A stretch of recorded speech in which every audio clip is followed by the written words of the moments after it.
অভিবাসীর মর্যাদা রক্ষা এবং নিরাপত্তা নিশ্চিত করায় বড় চ্যালেঞ্জ। অভিবাসন ও উন্নয়ন বিষয়ক বৈশ্বিক সম্মেলনে প্রধানমন্ত্রী যথাযথ ব্যবস্থা নেওয়ার নির্দেশ। নারায়ণগঞ্জ সিটি নির্বাচনে ৫৩টি কেন্দ্রকে ঝুঁকিপূর্ণ দাবি বিএনপির। ঝুঁকি কমাতে কঠোর পদক্ষেপের তাগিদ আওয়ামী লীগের। কমিশনে আইন শৃঙ্খলা বাহিনীর সঙ্গে বৈঠক।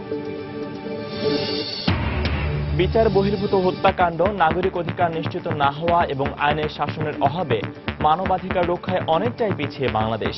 আইন পরিবর্তনের তাগিদ। রাজধানীতে বসানো সৌর বিদ্যুৎ প্যানেলের ৮০% অকেজো। সরাসরি মিটারের সংযোগ দিলে বিদ্যুৎ সাশ্রয় হবে গ্রাহকদের, চাপ কমবে জাতীয় গ্রিডে, বলছে ডিপিডিসি। এবং বেগম রোকেয়া বিশ্ববিদ্যালয়ের পাঠ্যসূচিতে নেই মহিষী নারী রোকেয়া।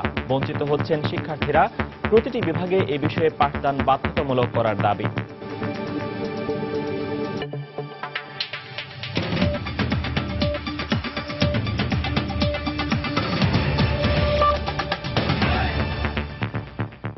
সময় সংবাদে সঙ্গে আছি আমি ফয়সাল মোর্শেদ।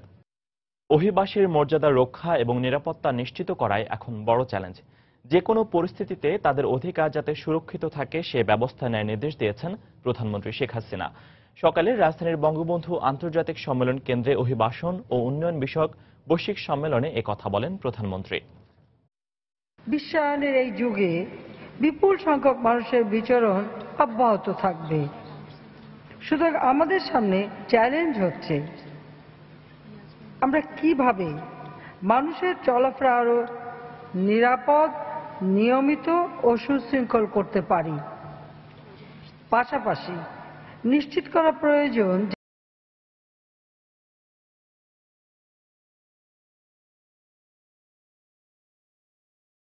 মর্যাদা এবং নিরাপদে চলাফেরা ও কাজ করতে পারেন।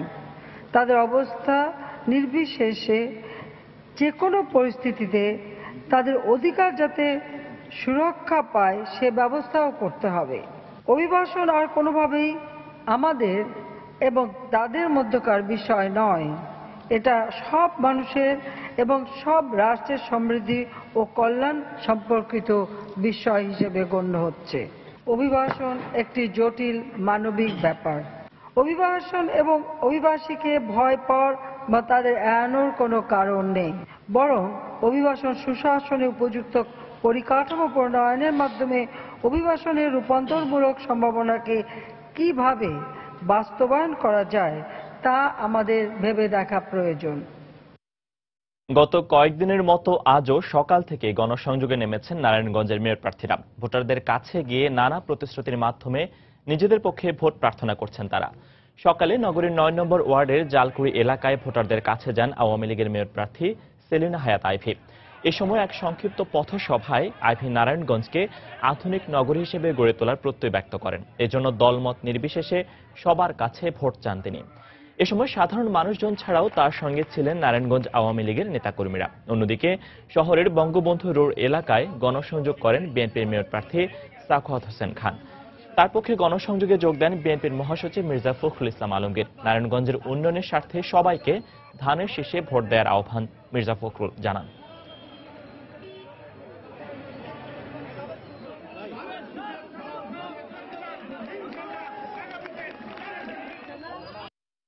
নারায়ণগঞ্জ থেকে সেই সন্ত্রাস এবং মাদক নির্মূল করা এবং নারায়ণগঞ্জের যে উন্নয়ন, সেই উন্নয়নের মধ্যে আপনার এই যে রাস্তাঘাট, সরু সিটি কর্পোরেশনের যে ধরনের রাস্তাঘাট থাকার কথা সেই ধরনের রাস্তাঘাট এখানে নেই। এই কথাটা যেন আপনাদের মনের ভিতরে থাকে, কারণ আমি যেহেতু দলের উদ্যোগে কাজ করেছি, আমি আপনাদের সকলের ভোট চাই, সকলের সেবা করতে চাই। নারায়ণগঞ্জের নির্বাচন সুষ্ঠু হওয়ার উপরে নির্ভর করবে বাংলাদেশের ভবিষ্যৎ বলে মন্তব্য করেছেন বিএনপির মহাসচিব মির্জা ফখরুল ইসলাম আলমগীর। সকালে নারায়ণগঞ্জ বিএনপির মেয়র প্রার্থী সাখাওয়াত হোসেন খানের গণসংযোগে অংশ নিয়ে তিনি এই মন্তব্য করেন। এ সময় দেশের গণতন্ত্র উদ্ধারে নারায়ণগঞ্জবাসী সাখাওয়াত হোসেনকে মেয়র হিসেবে নির্বাচিত করবেন বলেও আশাবাদ ব্যক্ত করেন ফখরুল। নারায়ণগঞ্জ সিটি কর্পোরেশন নির্বাচনকে আমরা বেছে নিয়েছি, যে নির্বাচনে আমরা অংশগ্রহণ করে জনগণের কাছে যাব এবং এই নির্বাচন কতটুকু সুষ্ঠু হয় তার উপরে নির্ভর করবে বাংলাদেশের ভবিষ্যৎ, ভারতের নির্বাচনের ভবিষ্যৎ।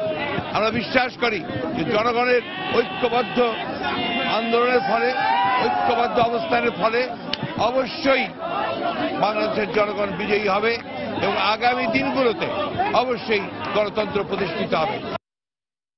দিন যতই যাচ্ছে ততই জমে উঠছে নারায়ণগঞ্জ সিটি কর্পোরেশনের নির্বাচনী প্রচারণার মাঠ। প্রচারণার খবর জানাতে জালকুড়ি এলাকায় আওয়ামী লীগ মনোনীত মেয়র প্রার্থী সেলিনা হায়াত আইভীর সঙ্গে রয়েছেন আমাদের সহকর্মী তাফসির বাবু এবং নারায়ণগঞ্জের চাষাড়ায় বিএনপি সমর্থিত প্রার্থী সাখাওয়াত হোসেন খানের সঙ্গে রয়েছেন সহকর্মী মাহমুদ রাকিব। প্রথমে চলে যাচ্ছি তাফসির বাবুর কাছে। বাবু, উত্তর জালকুড়ি এলাকায় তিনি আসলে প্রচারণা শুরু করেছেন সেলিনা হায়াত আইভী। সেই প্রচারণার মধ্যে আমরা এখন রয়েছি।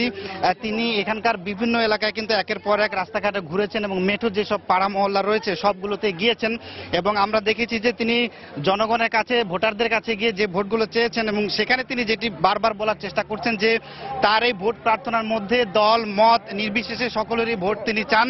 এক্ষেত্রে নির্দিষ্ট কোনো দল নেই এবং তিনি বারবারই বলার চেষ্টা করেছেন যে নির্বাচিত হওয়ার পরে তিনি মূলত নির্দলীয়ভাবে কাজ করেছেন, সেহেতু এখনো তিনি আসলে সকলেরই ভোট চান এবং নির্দিষ্ট এলাকাগুলোতে নির্দিষ্ট কিছু ইস্যু আছে, সেই ইস্যুগুলোকে কেন্দ্র করে তিনি কি কি কাজ করেছেন সেই বিষয়গুলোও কিন্তু তিনি বারবারই এখানে বলছেন এবং বলার পরে বলছেন যে আরো কিছু কাজ রয়েছে, সেই কাজগুলো তিনি যথাসময়ে করবেন।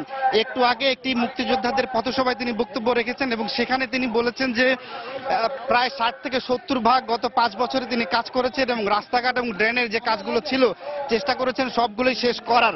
এর মধ্যে কিছু কাজ হয়তো বাকি রয়েছে, কিছু ড্রেনেজ সিস্টেম কাজ করার বাকি রয়েছে, সেই কাজগুলো তিনি আবারও নির্বাচিত হলে সমাপ্ত করে দেবেন। এবং আমরা দেখেছি যে এখানকার ভোটারদের পক্ষ থেকে বলা হয়েছে যে তাদের গ্যাস এবং পানির সমস্যা রয়েছে এবং মেয়র বলেছেন যে এই দুটি সরাসরি সিটি কর্পোরেশনের সাথে সম্পৃক্ত নয়, তারপরেও তিনি যদি নির্বাচিত হন তাহলে এই দুটো বিষয় নিয়েও তিনি কাজ করবেন এবং ওয়াসা এবং গ্যাস কোম্পানির সাথে কথা বলে এই দুটো বিষয়ের জন্য তারা কাজ করে সেই বিষয়টি নিশ্চিত করতে তিনি ভূমিকা রাখবেন। তো এরকম একটি অবস্থার মধ্যেই তিনি আসলে পুরো এলাকা চষে বেড়াচ্ছেন, ভোটারদের বাড়ি বাড়ি যাচ্ছেন এবং বাড়ি বাড়ি গিয়ে তার যে মার্কাটি রয়েছে সেই নৌকা মার্কার পক্ষে তিনি ভোট চাচ্ছেন।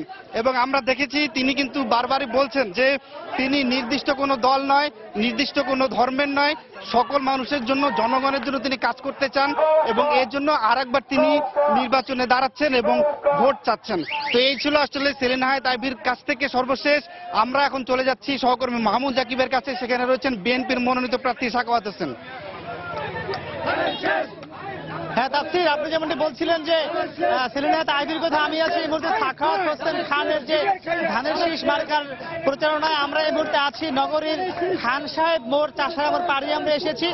আপনি যদি আপনি দেখেন যে আমার পিছনে কিন্তু এই মুহূর্তে একটু ধানের শীষের যে সমর্থনে একটি মিছিল হচ্ছে। মূলত আপনি জানেন যে আজ এখানে বিএনপির পক্ষ থেকে বিএনপির মহাসচিব মির্জা ফখরুল ইসলাম আলমগীর তিনি এসেছেন ধানের শীষের পক্ষে প্রচারণা চালানোর জন্য এবং তিনি কিছুক্ষণ আগে কিন্তু সাংবাদিকদের সাথে কথা বলেছেন। তিনি যে বিষয়টি বলেছেন যে গণতন্ত্র উদ্ধারের জন্য মানুষ ধানের শীষকে বেছে নেন। আপনি দেখতে পাচ্ছেন যে মির্জা ফখরুল ইসলাম আলমগীর এবং সাখাওয়াত হোসেন খান তারা কিন্তু এই মুহূর্তে এখানে মিছিল নিয়ে সামনের দিকে যাচ্ছেন। আপনি দেখছেন যে মির্জা ফখরুল ইসলাম আলমগীর এবং সাখাওয়াত হোসেন খান যিনি বিএনপির প্রার্থী রয়েছেন তারা এই মুহূর্তে এখানে প্রচারণা করছেন। তো বুঝতেই পারছেন যে আমরা যদি বারবার আপনাকে বলে আসছি যে ধীরে ধীরে কিন্তু নারায়ণগঞ্জ সিটি কর্পোরেশন নির্বাচন জমে উঠেছে এবং আনন্দ ঘন পরিবেশে, যে বিষয়টি আমরা বলছি যে আনন্দ ঘন পরিবেশে কিন্তু সব দলই মোটামুটি এখানে প্রচারণা করছেন। তো সে বিষয়টি যদি আমি আপনাকে বলে দেই যে এখানে কিন্তু সব মিলিয়ে আমরা যদি আপনাকে এক কথায় বলে দেই যে সুন্দর একটি মনোরম পরিবেশে দুই দলই অর্থাৎ আমরা দেখছি যে তারা এখানে প্রচারণা করছেন এবং আগামী 22 তারিখ মূলত নির্ধারিত হবে এই প্রচারণা শেষে যে কে হচ্ছেন নারায়ণগঞ্জ সিটি কর্পোরেশনের পরবর্তী মেয়র। তা আমরা সে বিষয়ে আপনাকে পরবর্তীতে আবার জানিয়ে দেবো। আমার কাছে এই ছিল সবশেষ খবর। ফয়সাল। দর্শক, নারায়ণগঞ্জ সিটি কর্পোরেশন নির্বাচনের প্রচারণার খবর জানাতে নারায়ণগঞ্জের জালকুড়ি এলাকায় আওয়ামী লীগ মনোনীত মেয়র প্রার্থী সেলিনা হায়াত আইভীর সঙ্গে থেকে আমাদের সাথে সহযোগ দিয়েছিলেন সহকর্মী তাফসীর বাবু। এছাড়া নারায়ণগঞ্জের চাষাড়ায় বিএনপি সমর্থিত মেয়র প্রার্থী সাখাওয়াত হোসেন খানের সঙ্গে থেকে আমাদের সাথে সহযোগ দিয়েছিলেন সহকর্মী মাহমুদ রাকিব। নারায়ণগঞ্জ সিটি কর্পোরেশন নির্বাচন ও দেশব্যাপী জেলা পরিষদ নির্বাচনকে কেন্দ্র করে আইন শৃঙ্খলা সংক্রান্ত বৈঠক করছে নির্বাচন কমিশন। সেখানে রয়েছেন আমাদের সহকর্মী রাশেদ লিমন, সরাসরি চলে যাচ্ছে তার কাছে। লিমন।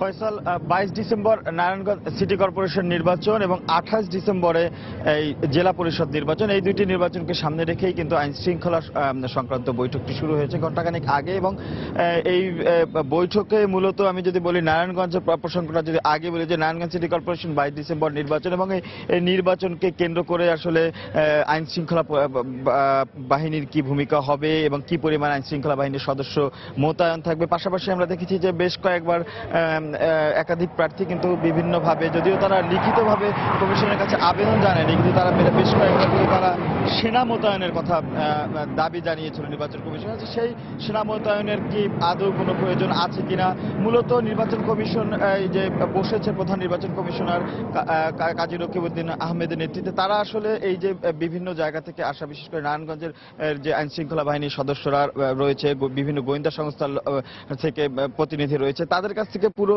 পরিস্থিতি জেনে তারপর আসলে পুরো বিষয়ে সিদ্ধান্ত নিবেন। যে পাশাপাশি আমি যে জেলা পরিষদের কথা বলি, যে দেশের 3টি জেলা বাদে, পার্বত্য জেলা বাদে বাকি 61টি জেলায় যে জেলা পরিষদের নির্বাচন হবে, যদিও এই জেলা পরিষদের নির্বাচনে ভোটারদের থাকবে না, জেলা পরিষদে কেবলমাত্র স্থানীয় যে নির্বাচিত জনপ্রতিনিধি তারাই ভোট দেবেন, তারপরও পুরো 61টি জেলায় একেবারে এই নির্বাচন। তো সবকিছু মিলে আসলে সেই সময় এই 28 তারিখের নির্বাচনকে ঘিরে আইন শৃঙ্খলা পরিস্থিতি কেমন হবে, এই দুটি বিষয় সমন্বয় করেই আসলে এই আজকের এই বৈঠকে, এবং বৈঠকে শুধু নির্বাচনের দিনই নয়, নির্বাচনের আগে পরে আইন শৃঙ্খলা বাহিনীর কি করণীয় থাকবে, এই ধরনের নীতি নির্ধারণের মূলক কিছু সিদ্ধান্ত বা দিক নির্দেশনা দেয়া হবে। এবং পাশাপাশি আরেকটি বিষয় যদি বলে থাকি, যে এই বৈঠকে যারা উপস্থিত রয়েছেন, যে বাংলাদেশের আইন শৃঙ্খলা সংশ্লিষ্ট পুলিশ, বিজিবি, র্যাব সহ আইন শৃঙ্খলা প্রত্যেকটা আইন শৃঙ্খলা বাহিনীর প্রতিনিধিরা রয়েছেন, পাশাপাশি গোয়েন্দা সংস্থার প্রতিনিধি রয়েছেন, সেনাবাহিনীর পক্ষ থেকে প্রিন্সিপাল স্টাফ অফিসারের প্রতিনিধি রয়েছেন। তো সবকিছু মিলে আসলে এই দুইটি নির্বাচনকে কেন্দ্র করে যে কি পরিমাণ আইন শৃঙ্খলা বাহিনীর সদস্য কিভাবে মোতায়েন থাকবে, পুরো বিষয়টি আজকের এই বৈঠকের সিদ্ধান্ত হবে। এবং এই বৈঠকের পরেই প্রধান নির্বাচন কমিশনার সাংবাদিকদের সঙ্গে কথা বলবেন তাদের এই বিষয়ে সিদ্ধান্ত নিয়ে। তো এই ছিল ফয়সাল, এখনকার মতো আমার কাছ থেকে সব শেষ। দর্শক, নারায়ণগঞ্জ সিটি কর্পোরেশনের নির্বাচন ও দেশব্যাপী জেলা পরিষদ নির্বাচনকে কেন্দ্র করে আইন শৃঙ্খলা সংক্রান্ত বৈঠক করছিল নির্বাচন কমিশন। সেই ব্যাপারে জানাতে সেখান থেকে আমাদের সাথে সরাসরি যোগ দিয়েছিলেন সহকর্মী রাশেদ লিমন। জাতীয় মানবাধিকার কমিশন প্রতিষ্ঠার 8 বছর পেরিয়ে গেলেও সংস্থাটি কাঙ্ক্ষিত সাফল্য অর্জন করতে পারেনি বলে স্বীকার করেছেন কমিশনের চেয়ারম্যান। কমিশনকে কার্যকর করতে 2009 সালের কমিশন আইন পরিবর্তন করা প্রয়োজন বলে মত তার। মানবাধিকার কর্মীরা বলছেন, বর্তমান সময়ে বিচার বহির্ভূত হত্যাকাণ্ড, সব ক্ষেত্রে নাগরিক অধিকার নিশ্চিত না হওয়া এবং আইনের শাসনের অভাব সহ নানা কারণেই মানবাধিকার রক্ষায় অনেকটাই পিছিয়ে বাংলাদেশ। বিশ্ব মানবাধিকার দিবস উপলক্ষে খান মোহাম্মদ রুমেলের বিশেষ রিপোর্ট। দ্বিতীয় বিশ্বযুদ্ধ পরবর্তী সময়ে পৃথিবী জুড়ে যখন স্নায়ুযুদ্ধের উত্তেজনা, ঠিক সেই সময় 1948 সালে জাতিসংঘে প্রস্তাব ওঠে 10 ডিসেম্বর বিশ্ব মানবাধিকার দিবস হিসেবে পালনের। এর 2 বছর পর 1950 সাল থেকে বিশ্বজুড়ে দিনটি পালিত হচ্ছে মানবাধিকার দিবস হিসেবে। তবে 45 বছর বয়সী বাংলাদেশে মানবাধিকার দিবস পালন শুরু হয় আরো পরে। আর মানুষের অধিকার রক্ষার প্রত্যয়ে 2008 সালে গঠন করা হয় জাতীয় মানবাধিকার কমিশন। কিন্তু কমিশন প্রতিষ্ঠার 8 বছর পেরিয়ে গেলেও কতটুকু কার্যকর হয়েছে সংস্থাটি, কিংবা বাংলাদেশে নাগরিকের মানবাধিকার রক্ষার চিত্রই বা কেমন? বন্দুক যুদ্ধের নামে হত্যাকাণ্ড, আইন শৃঙ্খলা রক্ষাকারী বাহিনীর হাতে, এই ধরনের ঘটনা আমরা প্রতিদিন পত্রিকায় প্রায় দেখছি। মানবাধিকার লঙ্ঘনের ঘটনা ইতিপূর্বেও ছিল, এখনো মানবাধিকার লঙ্ঘনের ঘটনা আছে, তবে অনেক দেশের চেয়ে বাংলাদেশের মানবাধিকার পরিস্থিতি ভালো। আইন সালিশ কেন্দ্রের হিসেব অনুযায়ী 2013 সালে বন্দুকযুদ্ধ কিংবা ক্রসফায়ারে মারা গেছে 41 জন, 14 সালে 104 জন, 15 সালে 105 জন এবং চলতি বছরের নভেম্বর পর্যন্ত এই সংখ্যা 108। এছাড়া এবছর সংখ্যালঘুদের উপর বড় ধরনের হামলা নাশকতার ঘটনা ঘটেছে 2টি। এই প্রেক্ষাপটে জাতীয় মানবাধিকার কমিশন কাঙ্ক্ষিত সাফল্য অর্জন করতে পারেনি বলে স্বীকার করছেন সংস্থাটির চেয়ারম্যান। তবে নিজেদের ব্যর্থতার পেছনে তুলে ধরছেন নানান যুক্তি। বলছেন কমিশনের আইন পরিবর্তনের প্রয়োজনীয়তার কথা। মানবাধিকার কমিশন আমাদের আশা আকাঙ্ক্ষা পূরণে ব্যর্থ হচ্ছে, কাগজে বাঘের রূপান্তরিত হচ্ছে। মানবাধিকার কমিশনের আইনটা হয়েছে, এই আইনটার অনেকগুলো ভালো দিক আছে, কিন্তু তারপরও কিছু কিছু ধারা আইনের ভিতরে আছে যে ধারাগুলোকে পরিবর্তন করা হলে মানবাধিকার কমিশন আরো ভালো কাজ করতে পারে, আরো স্বাধীনভাবে কাজ করতে পারবে। সমাজবিজ্ঞানীদের মতে নাগরিক হিসেবে বিভিন্ন সামাজিক ও রাজনৈতিক অধিকার, তথ্য পাওয়ার অধিকার, এমনকি জীবিকার অধিকার সবই মানবাধিকারের আওতায় পড়ে। বাংলাদেশ এখনো কমপ্লিটলি ইনক্লুসিভ সোসাইটি হয়নি, কালচারালি অ্যান্ড পলিটিক্যালি। ইকোনমিক্যালি হয়তো হচ্ছে, আমাদের পলিটিক্যাল পার্টিগুলোর মধ্যে প্রচন্ড রকমের দ্বন্দ্ব কাজ করছে। সুতরাং এই দ্বন্দ্ব যতই থাকবে ততই মানুষের যে নাগরিক অধিকার, রাজনৈতিক অধিকার, সে সবসময় বিঘ্নিত হবে। রাষ্ট্রের আর্থসামাজিক উন্নয়নের সঙ্গে সঙ্গে মানবাধিকার পরিস্থিতিও কাঙ্ক্ষিত মানে পৌঁছাবে বলে আশাবাদ তাদের। আপনি যদি পাওয়ার দেন তাহলে সে কাজ করতে পারবে। খান মোহাম্মদ রুমেল, সময় সংবাদ, ঢাকা। সময় সংবাদে আরো থাকছে, ভ্যাট আদায় নিয়ে কাটছে না দ্বন্দ্ব, হয়রানির অভিযোগ ব্যবসায়ীদের, কর ফাঁকির বিরুদ্ধে ব্যবস্থা নেওয়া হচ্ছে বলছে এনবিআর। বিশ্বমানের আধুনিক উচ্চশিক্ষা এবং গবেষণার লক্ষ্য নিয়ে প্রতিষ্ঠিত রংপুরের বেগম রোকেয়া বিশ্ববিদ্যালয়ের পাঠ্যসূচিতে নেই মহিষী বেগম রোকেয়া। এতে শিক্ষার্থীদের বঞ্চিত হচ্ছেন রোকেয়ার কর্ম, আদর্শ, চেতনার আলো থেকে। এই অবস্থায় বিশ্ববিদ্যালয়ের প্রতিটি বিভাগে বেগম রোকেয়ার বিষয়ে পাঠদান বাধ্যতামূলক করার দাবি শিক্ষক ও শিক্ষার্থীদের। অবশ্য উপাচার্য জানান, অচিরেই এ ব্যাপারে ব্যবস্থা নেওয়া হবে। শাকিল মাহমুদের ক্যামেরায় মানিক সরকারের রিপোর্ট। রংপুরের বেগম রোকেয়া বিশ্ববিদ্যালয়ে এলেই চোখে পড়ে নামটির প্রতি অবহেলার করুণ চিত্র। বিশ্ববিদ্যালয়ের 21টি বিভাগের মধ্যে শুধুমাত্র বাংলা ছাড়া আর কোনো বিভাগেই রোকেয়াকে নিয়ে কোনো বিষয়ে পাঠদান করা হয় না। শিক্ষকরা বলছেন, প্রতিটি বিভাগে রোকেয়াকে নিয়ে পাঠদান বিষয়টি বাধ্যতামূলক করার ব্যাপারে সিন্ডিকেটের সভায় অনুমোদন থাকলেও তা মানা হচ্ছে না। যদি বেগম রোকেয়ার নামে বেগম রোকেয়ার একটা করে কোর্স পড়ানো হয়, তাহলে এই মহিষী নারী সম্পর্কে আমাদের স্টুডেন্টরা জানতে পারবে। এই বিষয়টি কার্যকরী করার জন্য প্রাসঙ্গিক কমিটি গঠন করা হলেও সেই কমিটির কোর্স কারিকুলাম উপস্থাপন থেকে শুরু করে এগুলো কোর্স কারিকুলামের অন্তর্ভুক্ত করার যে নীতিগত যে বিষয়াদি, সেই বিষয়াদি এখন পর্যন্ত বাস্তবায়ন হয় নাই। শিক্ষার্থীরাও বলছে, রোকেয়া নামের বিশ্ববিদ্যালয়ে তারা লেখাপড়া করলেও রোকেয়া সম্পর্কে পুঁথিগত বিদ্যা ছাড়া কিছুই জানে না তারা। যেহেতু বিশ্ববিদ্যালয়ের নাম আমাদের নামের সাথে ভবিষ্যৎ জীবনে জড়িয়ে থাকবে, এই হিসেবে আমি মনে করি অন্যান্য ডিপার্টমেন্টেও কোর্স হিসেবে না হোক, যে কোনো একটা সাবজেক্টের অ্যাসাইনমেন্ট হিসেবে বেগম রোকেয়া সম্পর্কে কিছু পড়ানো যেতে পারে। বাংলা বিভাগ বহির্ভূত যেসব বিভাগ রয়েছে সেখানে বেগম রোকেয়া সম্বন্ধে তেমন কোনো পড়াশোনার টপিকই নাই। আর উপাচার্য সিন্ডিকেটের সভায় বাধ্যতামূলক করার অনুমোদন রয়েছে এমন তথ্য জানেন না উল্লেখ করে বিষয়টি দ্রুত বাস্তবায়নের আশ্বাস দেন। আমি আসার পরে কোনো সিন্ডিকেট মিটিংয়ে এগুলো সিদ্ধান্ত হয়নি। রোকেয়া স্টাডিজ এইটা আলাপ করব আমরা, যদিও একাডেমিক কাউন্সিলের সকল বিভাগের চেয়াররা থাকেন, ডিনরা থাকেন, সবার সাথে আলাপ করব যে এই রোকেয়া স্টাডিজটা কি কোনো ক্রেডিট কোর্স হবে না অডিট কোর্স হবে। 2008 সালে প্রতিষ্ঠিত এই বিশ্ববিদ্যালয়ের 6টি অনুষদের 21টি বিভাগে 8,500 শিক্ষার্থী রয়েছে। মানিক সরকার, সময় সংবাদ, রংপুর। রাজধানীতে বাসাবাড়ির ছাদে স্থাপন করা সৌরবিদ্যুৎ প্যানেলের 80% অকেজো হয়ে পড়েছে। এর ফলে এসব সৌর প্যানেল কোনো কাজে আসছে না গ্রাহকদের। ডিপিডিসি বলছে, সৌর প্যানেলের পুরনো ব্যাটারি সরিয়ে নিয়ে সরাসরি মিটারে সৌর সংযোগ দেয়া গেলে যেমন গ্রাহকদের বিদ্যুৎ সাশ্রয় হবে, তেমনি চাপ কমবে জাতীয় গ্রিডের বিদ্যুতের উপরও। এদিকে নবায়নযোগ্য জ্বালানি বিশেষজ্ঞদের মতে, সুষ্ঠু নীতিমালা ও ব্যবস্থাপনাগত ত্রুটি মোকাবেলা করা গেলে প্রতিদিনই প্রায় 60 মেগাওয়াট বিদ্যুৎ সাশ্রয় করা সম্ভব। দেবাশিস রায়ের রিপোর্ট। 2010 সালের নভেম্বরে নতুন সংযোগ নেয়ার জন্য গ্রাহকদের সৌরবিদ্যুৎ স্থাপন করার বাধ্যবাধকতা দিয়ে প্রজ্ঞাপন জারি করে সরকার। তারপর থেকেই ভবনের ছাদে সোলার প্যানেল স্থাপন করে রাজধানীবাসী, যেখানে সরকারের উদ্দেশ্য ছিল গ্রিড বিদ্যুতের উপর চাপ কমানো। কিন্তু এরই মধ্যে সোলার সিস্টেমগুলোর 80%-ই ব্যাটারি অকার্যকর হয়ে পড়েছে। প্রথম মনে তো করছিলাম যে এই সোলার প্যানেল দিয়ে মোটামুটি ভালোই কাজ হবে, কিন্তু এখন তো ওরকম সুবিধা পাচ্ছি না। ব্যাটারিটা মেইন প্রবলেম হয়, মাসে একবার দুইবার করে পানি দিতে হয়।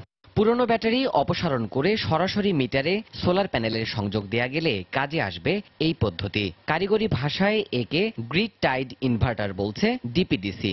এই পদ্ধতিতে ব্যাটারি ছাড়াই গ্রাহকের মূল বিদ্যুৎ সংযোগের পাশাপাশি কাজ করবে সোলার প্যানেল। কর্মকর্তাদের দাবি, এর মাধ্যমে জাতীয় গ্রিড ও গ্রাহক দুপক্ষই উপকৃত হবে। ব্যাটারি রিমুভ করলে একটা ইনভার্টার কিনতে হবে, সেই ইনভার্টারটা আমরা সিস্টেমে লাগিয়ে দিব। সেই কারিগরি সহযোগিতা ডিপিডিসি করবে। এমন একটা কানেক্টিভিটি সিস্টেমের মধ্যে এনে দিব যাতে করে এই সোলার প্যানেলের 100% ইউটিলাইজেশন করতে পারবে এবং সিস্টেমের মধ্যে গ্রিডের যে কানেক্টিভিটি আছে সেটাও ব্যবহার করতে পারবে। এই নবায়নযোগ্য জ্বালানি বিশেষজ্ঞ মনে করেন কর্তৃপক্ষের ব্যবস্থাপনাগত ত্রুটির কারণেই এত দ্রুত অকেজো হয়ে পড়েছে আগে স্থাপন করা সোলার প্যানেলগুলো। বিদ্যুতের সাথে জড়িত কিছু লোক নিজেই ব্যবসায়ীতে রূপান্তরিত হয়ে তারা এইসব কম্পোনেন্টগুলি সাপ্লাই দিয়েছিল। দেওয়ার কারণ হয়েছে কি তারা কোয়ালিটি কন্ট্রোল করেন। এখন যেহেতু সরকার সেইটা করতে যাচ্ছে, আমি বলবো এটা রাইট ডিরেকশন। যদি এখন এটা ম্যানেজমেন্টটা ঠিক রাখে, আমি মনে করি এটা ঠিকভাবে কার্যকর হবে। বিশেষজ্ঞরা আরও বলছেন, স্বাভাবিক সোলার পদ্ধতিতে উৎপাদন দক্ষতা 70% হলেও গ্রিড টাইড ইনভার্টার পদ্ধতিতে তা 90%-এরও বেশি। দেবাশিস রায়, সময় সংবাদ, ঢাকা। সময় সংবাদে আরো থাকছে, টিম কম্বিনেশন আর সুষ্ঠু ব্যবস্থাপনায় ঢাকা ডায়নামার্সকে এনে দিয়েছে জয়ের মুকুট, বললেন কোচ খালেদ মাহমুদ। নিউজিল্যান্ড সফরে জাতীয় দলকে যোগাবে বাড়তি অনুপ্রেরণা। 6 মাস থেকে 5 বছর বয়সী সব শিশুর জন্য বিনামূল্যে ভিটামিন এ+ ক্যাম্পেইনের দ্বিতীয় রাউন্ড শুরু হয়েছে আজ সকালে রাজধানীর আগারগাঁওয়ে এই কর্মসূচির উদ্বোধন করেন স্বাস্থ্য প্রতিমন্ত্রী জাহিদ মালেক। কর্মসূচি অনুযায়ী 6 থেকে 11 মাস বয়সী সব শিশুকে একটি নীল রঙের এবং 12 থেকে 59 মাস বয়সী সব শিশুকে একটি লাল রঙের ভিটামিন এ ক্যাপসুল খাওয়ানো হচ্ছে। সারা দেশে 1,40,000 কেন্দ্র থেকে এই ক্যাম্পেইন পরিচালিত হচ্ছে বলে জানান স্বাস্থ্য প্রতিমন্ত্রী জাহিদ মালেক। এ সময় স্বাস্থ্য খাতে সরকারের গুরুত্বপূর্ণ অর্জন তুলে ধরেন স্বাস্থ্য প্রতিমন্ত্রী।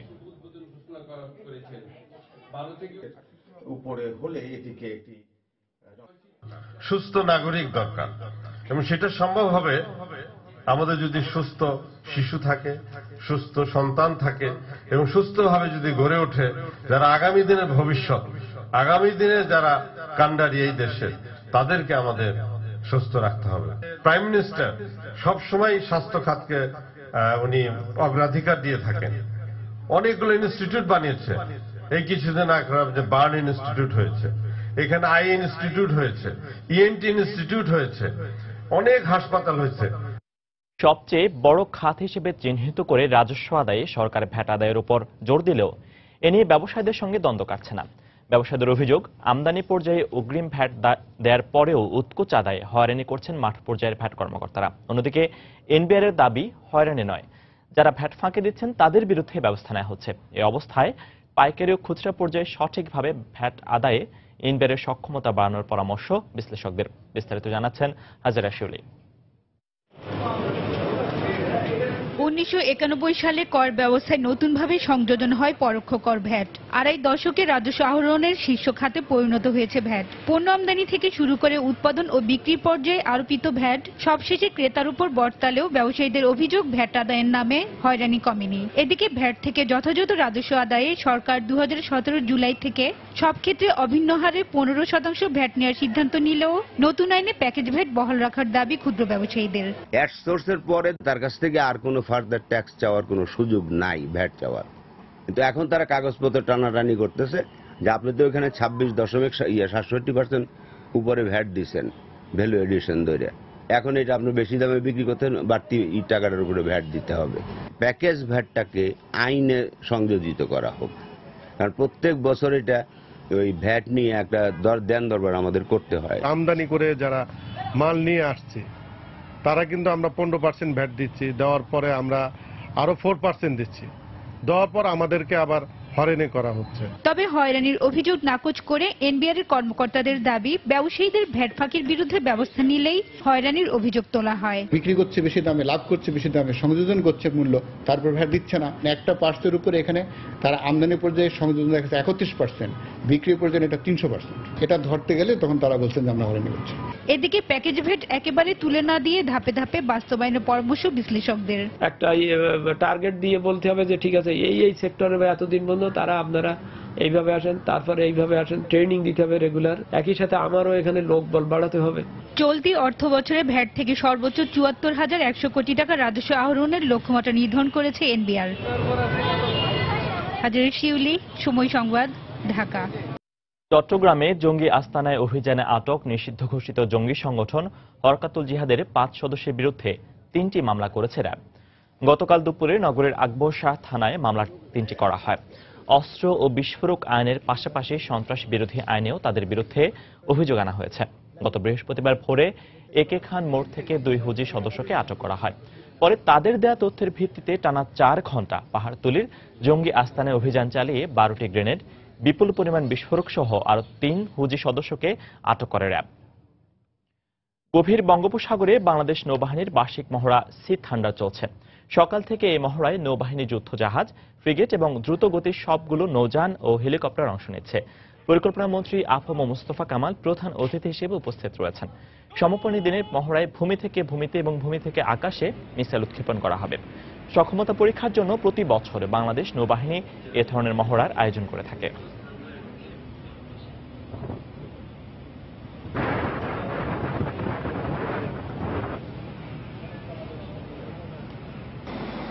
দেশের বাইরের খবর। মার্কিন প্রেসিডেন্ট নির্বাচনে ট্রাম্পকে জয়ী করতে রাশিয়ার বিরুদ্ধে সহযোগিতা করার অভিযোগ এনেছে যুক্তরাষ্ট্রের কেন্দ্রীয় গোয়েন্দা সংস্থা সিআইএ। নির্বাচনের বিভিন্ন দিক খতিয়ে দেখে মস্কোর হস্তক্ষেপের বিষয়ে জানা যায় বলে এক সূত্রের বরাত দিয়ে জানিয়েছে মার্কিন গণমাধ্যম। প্রতিবেদনে আরও বলা হয়, রাশিয়া শুরু থেকে ট্রাম্পকে নির্বাচিত প্রেসিডেন্ট হিসেবে দেখার জন্য উঠে পড়ে লেগে ছিল।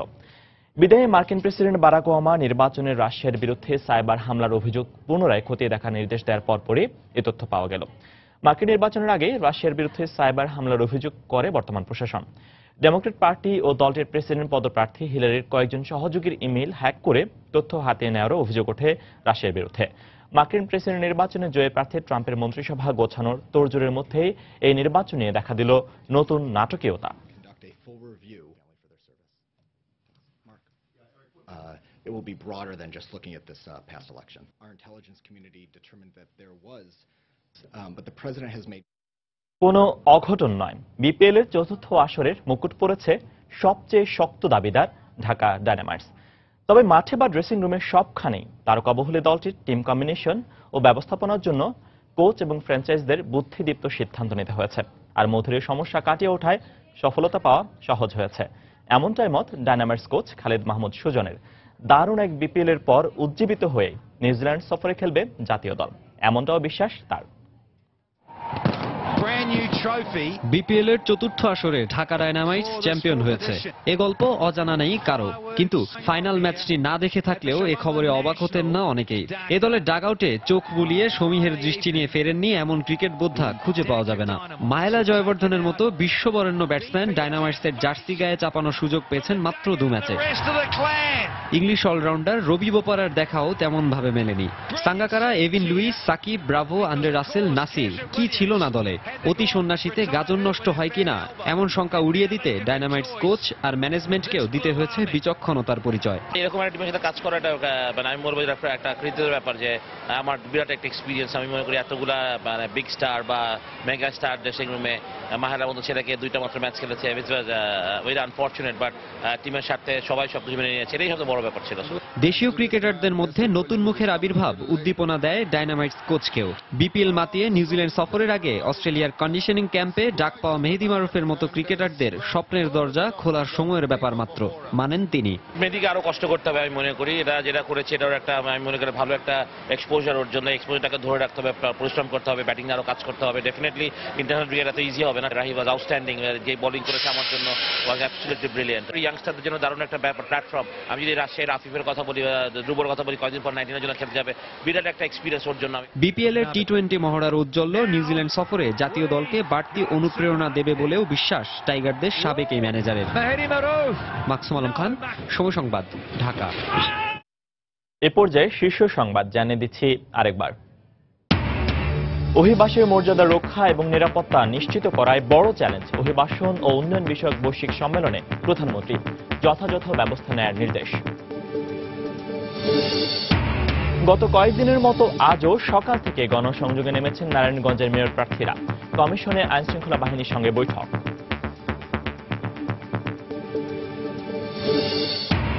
বিচার বহির্ভূত হত্যাকাণ্ড, নাগরিক অধিকার নিশ্চিত না হওয়া এবং আইনের শাসনের অভাবে মানবাধিকার রক্ষায় অনেকটাই পিছিয়ে বাংলাদেশ। আইন পরিবর্তনের তাগিদ। রাজধানীতে বসানো সৌর বিদ্যুৎ প্যানেলের 80% অকেজ।